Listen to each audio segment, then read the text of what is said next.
Debout Congolais, unis par le sort, unis dans l'effort pour l'indépendance. Dressons nos fronts, longtemps courbés, et pour de bon, prenons le plus bel élan dans la paix. Mbote na balandi nyonso ya Tindika Télévision, salut à vous de partout où vous vous retrouvez. Meilleur vœu na bino ba fidèles téléspectateurs pe ba abonnés ya Tindika Télévision. Na fidélité, na confiance au bino bo pesibiso, nous ne pouvons que vous souhaiter le meilleur vœu, le vœu de bonheur, de prospérité. Na bandeko nyonso baponi vraiment etando ya bwanya ndenge tumesana komimela bino basango na lokoto ya lingala ko décortiquer information oyo esale magana kati ya République démocratique du Congo.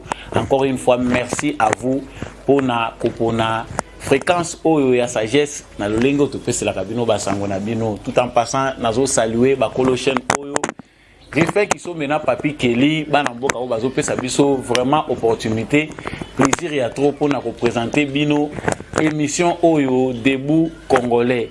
Et je salue tous ceux qui nous suivent à partir de la Suisse, à partir du Canada, États-Unis, en Afrique du Sud, en Europe, en Belgique, en France. Vous nous suivez à partir de Lubumbashi, à Beni comme à Butembo. Vraiment, nous avons partagé Nabino, bavé à meilleur paix à prospérité. L'actualité d'aujourd'hui est une actualité très triste parce que Makamwezo Leka, toujours dans la République démocratique du Congo et Kokotika, les citoyens responsables et indifférents. Vraiment, l'actualité est allée dominer dans le drame Oyo et Kweli, Bandekonabiso et Beni, en pleine festivité. Il y a une nativité, il y a une fête, il y a Noël. Bandekonabiso, il y a fête Noël le 25 décembre. Bombe éclatée. C'est pour la première fois, et ça de manière tragique et puis la date précise. Chose qui pas chez Ali que en plein centre-ville, bombe éclatée. Le bilan est passé de 6 à 8 morts. Blessés et belés, 13 bazali ko dénombré bango au Caire ya Beni. Pourquoi cette attaque et pourquoi nakati date wana? Basayan bazu ba stratégie ya sika, ba stratégie na bango ezali nini? Gouvernement azo penser ko sala nini? ADF finalité na bango ekomi nini tango tozoyeba ke ba perdre ba bastion na bango ebele siko bazo kende wapi? État de siège ezali ko contribuer na nini? Stratégie nini gouvernement azali nango population esengeli asala nini pour éviter que ba drame ya ndenge wana et surgir les sous-soutés. C'est tout au long ya numéro oyo nde tokolo de la yango. Et puis pesa na député moko Wanza Valer Timothée, il serait arrêté par les FARDC pour la complicité na ba ravitailleur ya ba principaux groupe Mai Mai. Alors ba bino awa ba ADF tout ça la Keba même na Kinshasa il faut tout ça la très attention liste lokola likolo a liste ba ADF politique bazali ba député bazali ya ba ADF ba commerçant bazali ba ADF ba journaliste pe ADF bazali mais awa député wana na uti kotani la bino ye awa Wanza Velere azali soupçonné ya ko ravitaillaka ba mouvement ADF na ba mouvement mususu où ils ont prêté allégeance na bango certains mouvements mai pezali kokota na kati ya makambo oyo ADF azali kosala. Je vous souhaite le bienvenu na numéro oyo ezali consacré na makambo etali sécurité à l'est du Congo. Nazo profiter pe na occasion pour na ko souhaiter ba condoléances na ba famille ya bandeko na biso baza éprouvé na Beni et dans d'autres contrées bato baza ko vivre ba festivité o na kobanga bazali na mutema na esengote pendant que nous autres nous allons fêter, nous allons les bapio yété ni yété, mais nous sommes quand même dans la paix parce que nous avons coup de balle. Mais bande qu'on a biso ebele bazali obligé ba fêter mi sous likola lisu baza kota la nini ezali koleka nini kokomela bango. Vraiment nous partageons la peine. Je suis béni, je suis FARDC et continue toujours à l'être bisognon sur ba congolais. Ndenge na utaye kolobango awa tout au long il y a sommaire. Je vous rappelle que vous êtes le bienvenu dans l'émission Oyo. Na présentation pour batebele ba continuer à kotuna ngai pe na zoloba. c'est Samba Olonga comme malamu ezali na sia itando na yo ningo zali komona ngo wana justice Mochameso mais Samba Olonga c'est les sobriquets et pas na biso ba Samba kaka parce que mokileza balance soko sambité na se soki na se a olongi na tricherie na corruption yeba likolo ya nzambe rataka nango te.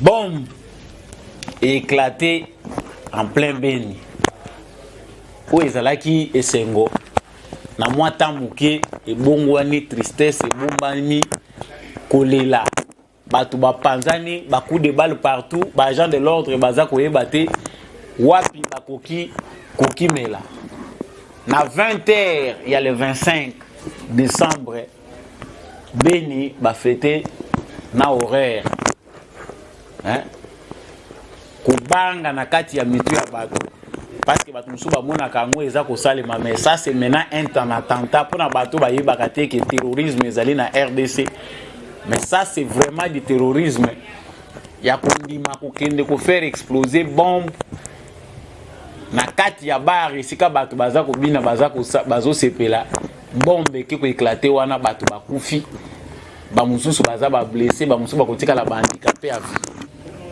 à 20h.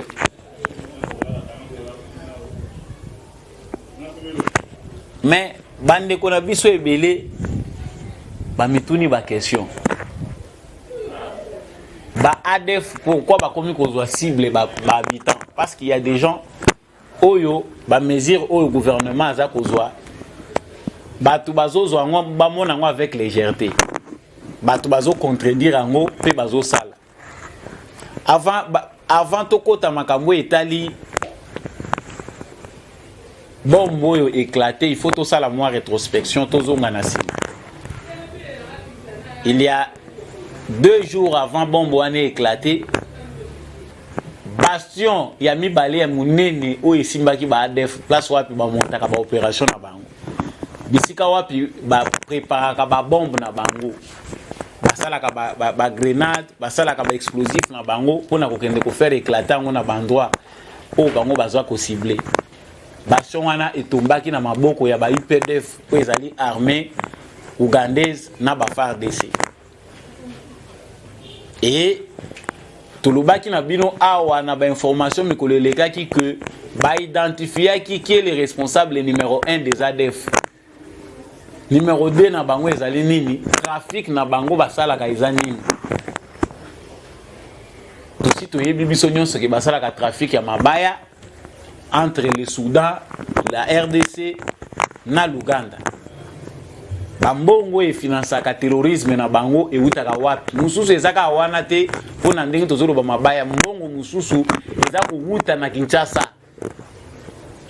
Na ba soi-disant entreprises, certaines entreprises fantômes prochainement na koloba na ba source na ngai ndenge ezako yelanga ba information. Il y a des entreprises fantômes à Kinshasa où ezali ko alimenter ba ADF. Bazo kosana ke bazo teka biloko baza na kati ya commerce alors que leur objectif ici parce que ba terroriste ba komaka kosala ba lien na bango direct tant baza coopérer na ba opération na bango nde baza opérer. Le terrorisme est devenu une organisation mondiale, c'est-à-dire ba terroriste ya monde entier ba sali pe ba réseau ba komi ko se connecter. Les Hezbollah libanais baza pe ko profiter pe na RDC na ba connexion ya ba ADF via ba commerce na bango basalaka awa baza pe ko alimenter mouvement wana ya ADF. Alors, je n'ai pas ici encore le temps na kolobela ngo na émission spéciale na ko préparer awa pour na kolobela au cœur des ADF. Nous cherchons encore à nous documenter davantage pour tout présenter na bino mouvement wana depuis création nango banani bazo pesa bango ba ressources à venir nango ezalini. Mais awa lokola dans 3 semaines toujours qu'il y a 1 mois l'armée ougandaise et l'armée congolaise va mener ba frappe moko sérieuse va faire perdre ADF ba position na union stratégique ba ADF wana ndenge ba autorité militaire balobaki ba ko changer stratégie lokola ba place na bango ba préparer ka ba action na bango ba centre na bango a préparation eza cible aujourd'hui armée ko sangana ya armée ougandaise na armée congolaise etie bango en débandade biso moko toyepe komona ke débandade wana ezaka na ba ADF baza na bazamba te même bao baza politique so tali bango mitema na bango eza kokita te ADF akozonga mokolo nini ba UPDF akozonga mokolo nini armée ougandaise ekobima na sol congolais mokolo nini ce sont des ADF baza combien ba militaire ougandais bato bazotuna ba question na baza ba ADF soko oza congolais ozoloba nazo continuer ko insister ngo ba ADF bazali na politique ya Congo to fungola misu bato wana bazo poser ba question wana oyo eza d'ordre stratégique bazali kozwa ba information pona koluka ko informer ba ADF. Je ne peux pas ici rappeler comment Jeannette Kabila nous a piégés tant il y a zalaki na commission il y a conseil de défense commission de défense et sécurité na kati ya parlement trahison zalaki mingi. Mais ici, bande qu'on a besoin de lokola ba moni que Félix Tshisekedi a changé de stratégie. Le gouvernement a changé de stratégie. Parce que ça na bilo muso a tete ko communiquer na bino ezali très sensible. Ata ba peso information au tala mangamino ko loba na we sengeli ko bomba pour la sécurité ya mboka. Na sécurité ya ngamo ko pe munazo lobango. À l'est du Congo, les réalités sont très complexes.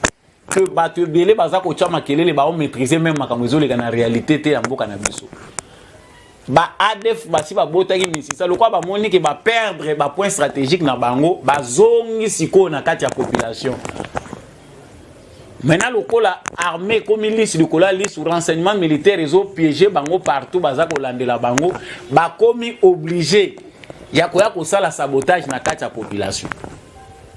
Sabotage na bango bazo sala ndenge nini bazo landa distraction batalia place oyo bato basangana ke beli boke ko boma. Est-ce qu'un citoyen normal aza barbare te aza bolole ya kobota mate bo excusez nga terme wana akoki kozwa bombe akende ko boma bandinga na ye ba citoyen ya mboka na ye moko soit disant que aza ko revendiquer isa lâcheté. Moutou a utilisé violence ya modèle wana pour revendiquer quoi que ce soit, c'est un lâche. Na moni terme na ko pesa on a lingala ta on a zobenga ngo ba bolele wana ezali kindoki Moutou a ko sala ngo ifoza la kaka ndoki kwa ko agir na manière wana. Mais ici les ADF ont pris la cible ba localité belé na Beni na est ya Beni ba ke ko se réfugier kuna bazo profiter ko simiske na kati ya population, c'est-à-dire ko bata na population pour na koluka coopérer de nouveau. Les nouveaux visages à ADF baza sous rébellion tendenge bazaki na bakana bango ebele za détruite. Bakana bango eza en destruction et pesi bango kanda parce que moni tango bitumbe bundaka soki ba attaquer yo en retour batu oyo pe ba attaquer bazaka pe na obligé bazongisa.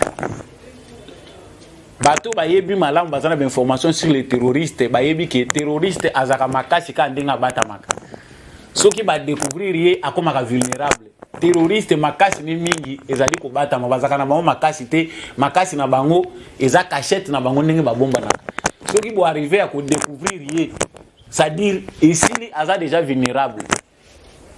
Ici l'armée congolaise est face à une réalité oyo amesana ki nangote avant. Avant notre armée abandonné ko bunda guerre ou ezaki traditionnelle, c'est-à-dire oyebi que ennemi a sa place tel au ciblé ou attaqué. Mais awa ennemi a commis invisible, c'est-à-dire ennemi moko azana ye mais aboitama na ye na kati ya population. Donc on doit changer d'opération, de tactique pour na ko banda mena ko identifier qui est l'ennemi, qui ne l'est pas. Donc je pense que na kati ya ba service na biso ya renseignement lelo il faut tozala na ba cellule antiterroriste ndenge za na ba pays mususu na service na biso ya migration il faut tozala na ba cellule antiterroriste na kati ya armée na biso il faut tozala na ba unité spéciale antiterroriste on a maintenant pour faire face na terrorisme wana komi ko lata forme mususu lokwa ba perdre ba territoire ba komi obligé ba kota na kati ya population. La part du gouvernement ezali que ndenge tolanda ki asoki bolandi aujourd'hui c'est qu'on félicite de la part de notre gouvernement ezali rapidité ya couper ça quand même information. Nous avons vécu avec Joseph Kabila pendant 18 ans ba mort 50 200 okoyo kata communiquer au gouvernement te oyo ki menda ya bimi à lobby et si la zone qui des fois on ne communiquait même pas. Mais ici, quand même, on n'a qu'à féliciter les bons côtés où ils ont dit que le gouvernement congolais tient à informer, à rassurer le peuple congolais à chaque fois qu'il y a un drame. Comportement ni ne singeli ba adopté. Et ceux qui ont été obligés, il y a que ça là davantage. Parce que, dans le niveau oyo, déficit, ils allaient en matière de communication. Fossé, ils allaient séparer. Ba diriger na ba dirigeant et ça ko senga que normalement gouvernement mobile ba ministre nyonso bazala na stratégie moko ya communication efficace ko communiquer ka malamu ba congolais oyo ba raté éducation ba raté information malamu. Franchement là c'est un grand dommage. Mais ici qu'est-ce que nos populations doivent faire? Ma population n'a pas singeli basa la nini. Parce que drame yango yé. Ba information musu sutozui, ce qu'on donne on peut donner zali que ils en a 4 suspects déjà ba arrêté kaka na rayon wana. Ba suspects o ba arrêté wana par rapport ya drame o ekwe na Beni. On a arrêté déjà des suspects basa 4 qui sont des citoyens congolais. Parce que nakati bisika bombe éclaté. Courant eza nango esika nyonso. Mais courant katanika kana bar wana avant explosion esalema. Tango molili eza kaka mbala moko molili ekoti pou bombe pe mbala moko exploser. C'est que muto ya salaki eloko wana bazalaki déjà en connivence bayebaki ba installation ya bar wana ndenge ezalaki.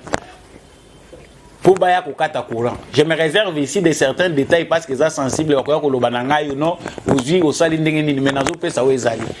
Ba mutoye kokata courant. Akati courant partout, courant ezali kaka bisika wana courant ke itan kaka courant zo ke ndimbala moko bombe éclaté.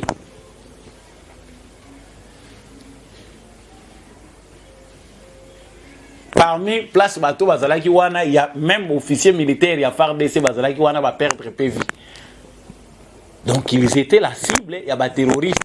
Ici à nos militaires, koyeba nani ko solola naye, nani ko solola naye parce que to komi déjà face à la réalité moko o ezalaki te chez nous to bandaye ko ndimate ke ko komi pa na biso na modèle o ekomi. Mais la mauvaise gouvernance, l'absence de l'autorité de l'État pendant 18 ans avec Joseph Kabila, ils ont justifié oh les autres vivre oh. Ba autorité na biso militaire, bino ba militaire na biso, il faut que la kabisika ni bino ko kikono vanda. Dans une ville en état d'alerte, il faut que la isika ni ko se régaler. Bozali susu bato ko vanda katena babar, bozali susu bato ko vanda katena bisika ba civil ebele ko oyebi visage ya ennemi te. Ici c'est un message na ba militaire nyonso oyo bazana front bisika au terrorisme eza ko gete, boko ko vanda lisusu to mela masanga na n'importe qui. C'est le serveur, vous ne savez pas. Vous ne savez pas, c'est un passant. Le danger devient très permanent, il faut redoubler de vigilance. Quand nous s'informer au terrorisme, ici, et là, c'est très important, ils allaient appel au et qu'ils ont lancé dans l'habitat à Beni. Naba environ, Nabato Union Sobisika de Fazaï quoi opérer. Pendant que l'armée est en train de mener ses opérations pour nous mettre bah criminels ou ananions aux abois, ils ont changé la stratégie à côté de la population. Mais que doit faire la population? Nombre ya batu oyo bazali cible ya terroristes, la population congolaise elle est combien de fois plus nombreuse que les terroristes wana. La première des choses pour les Congolais c'est de veiller. Qui est ton voisin? Asalaka nini abimelaka wapi soko moni est suspect oyo moni kende koloba on a la police ata zana ye innocent.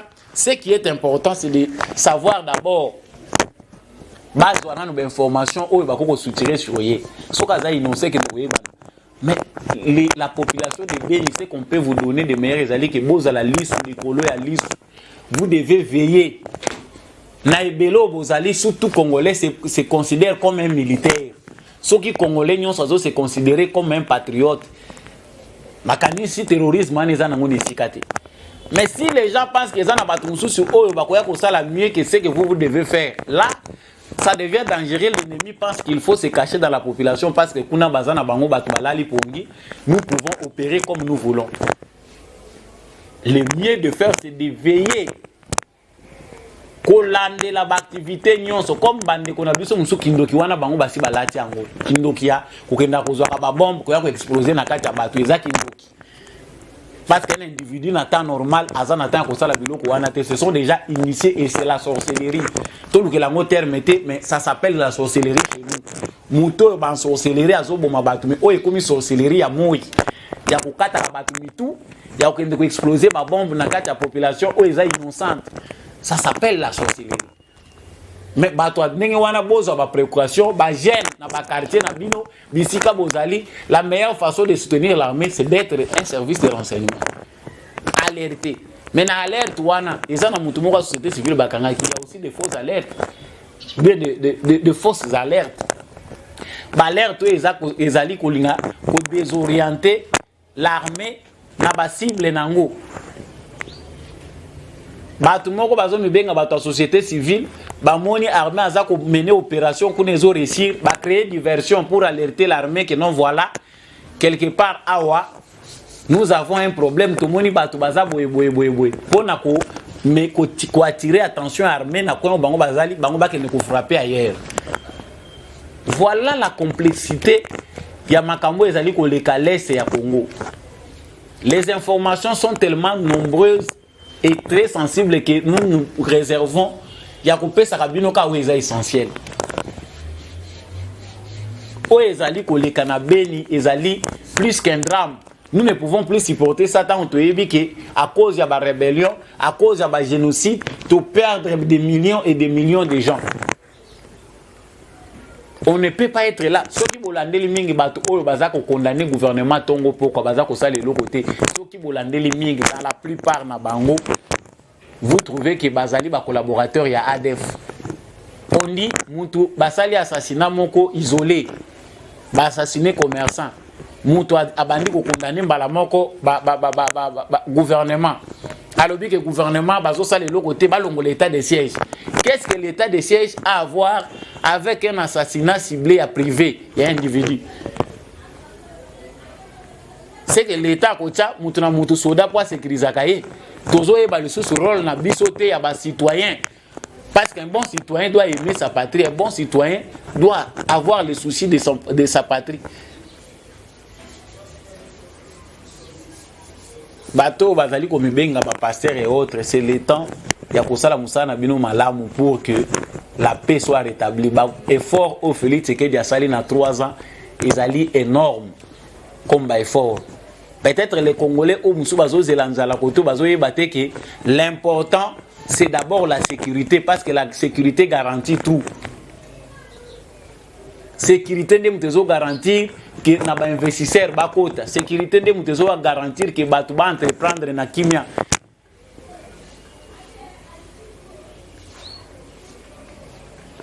Deuxième information dans le baki a wandi na zoro baki ba def basi ba koti politique. Député Wanzaveleri a été dans lobby soki bolandi ngo bato balanda kango seleki.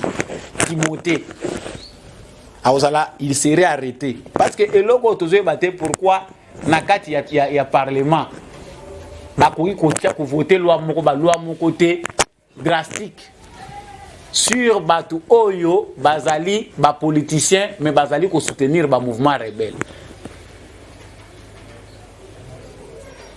Ba député ba ko kanga bango makambo immunité wana. Il faut définir ça concrètement dans les lois.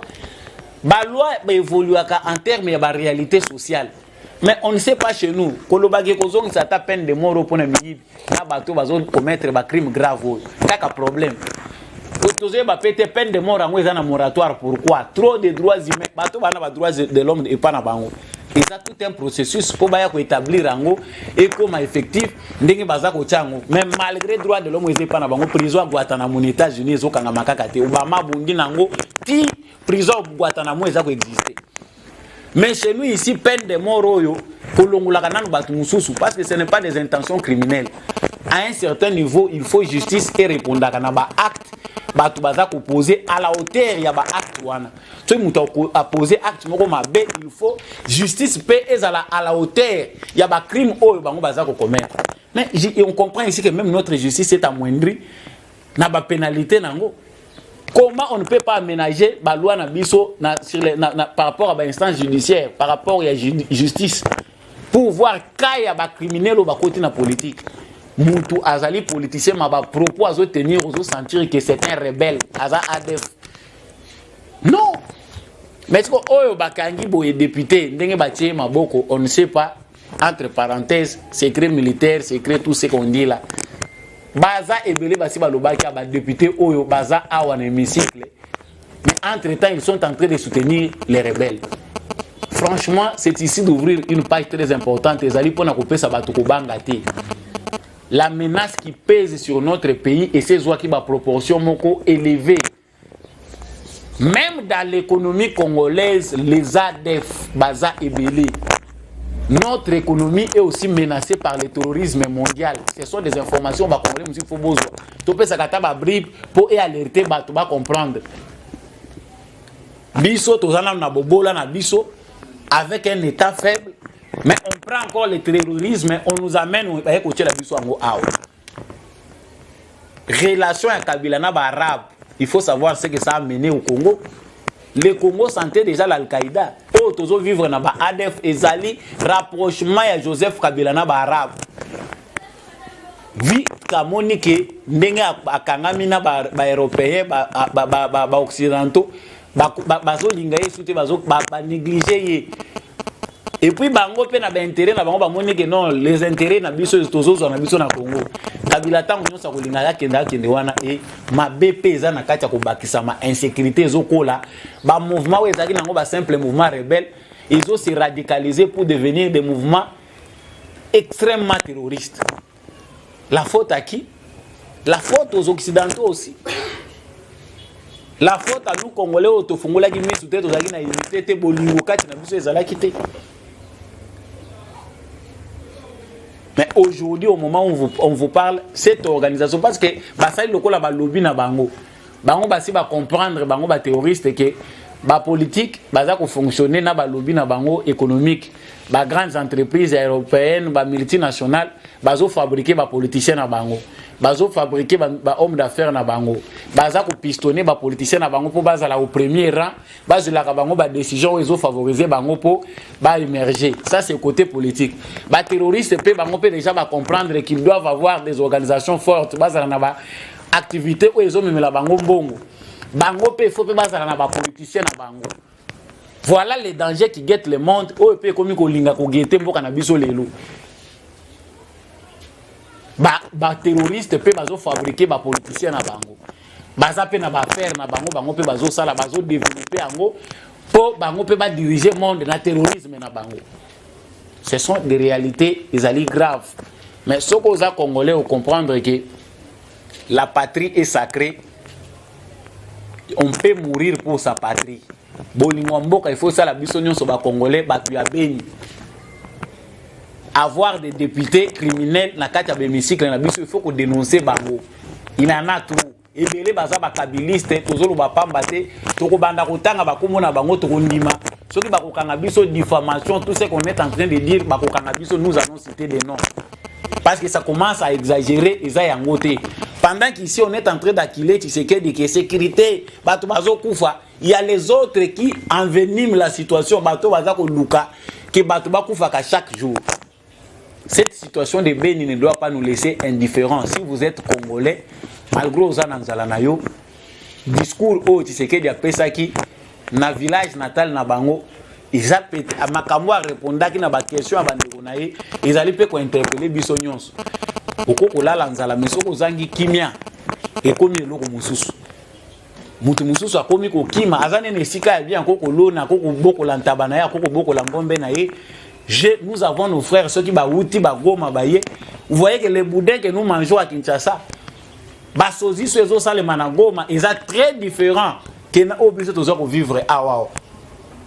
Grenier, wana ya Congo, ceux qui les lots, kimia ekoti este ya Congo ekozongela kolesa Congo.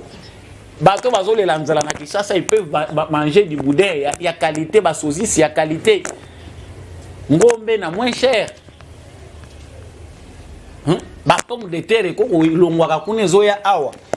Nous devons tous être bénis, nous devons tous être de l'Est pour na kozongisa na nous sécurité ya mboka na biso. Zone na Congo, ils ont la particularité nango, ils ont un port nango à priorité. Voilà, c'est un numéro spécial béni pour na ko décortiquer pe ko partager peine oyo bande ko na biso ya beni baza ko subir naza ko loba à travers numéro OK bande ko na biso ya beni ya Butembo et toutes les régions où ils ont menacé d'insécurité. Nous sommes ensemble, nous sommes tous congolais, tous partager peine na bino. Et je demande à travers ce numéro que bande ko na biso nyonso ba congolais tozali toza la FARDC na mitema. FARDC na mitema la kisi kolinga ndeko na yo congolais kolinga mboka na yo Congo. Nous n'avons pas un autre pays. Nous devons continuer à aimer notre pays malgré les difficultés. Malgré les difficultés, nous devons connaître pour nous décoller, pour nous tambola. Ayons toujours l'espoir, même quand c'est difficile. Soutenons le président de la République quand c'est bien. Makamunyo so ezali bien esengeli to soutenir yango, to tika kindoki, to tika moyibi. Makamunyo so amabe ezali ko empêcher mboka na biso et redécoller esengeli to tika yango. Je vous dis merci et vous souhaite encore davantage bavé de meilleur. 2022 à quoi 2021 ba catastrophe naturelle au biso to connaître na 2021. Ba crime to connaître na 2021 et langa biso na 2022. On reste congolais, ce que c'est là qui na ba commentaire na ba analyse na ngai, na ba information na pesi. Partagez vidéo ou partagez émission oyo. Pe abonnez-vous à la chaîne Sokina no sala ngote. Na remercier ba héros dans l'ombre ou ba participer pour émission oyo et comme on habite na bino ndeko Chako na ndeko Mike ou bazalaki pour na réalisation pe présentation et émission oyo. Je vous dis au revoir, soutenez l'émission des beaux congolais na forme nyonso bino bokosa elango pour na kola musaba congolais pour na botombo ya Congo. Je vous dis au revoir et prochainement.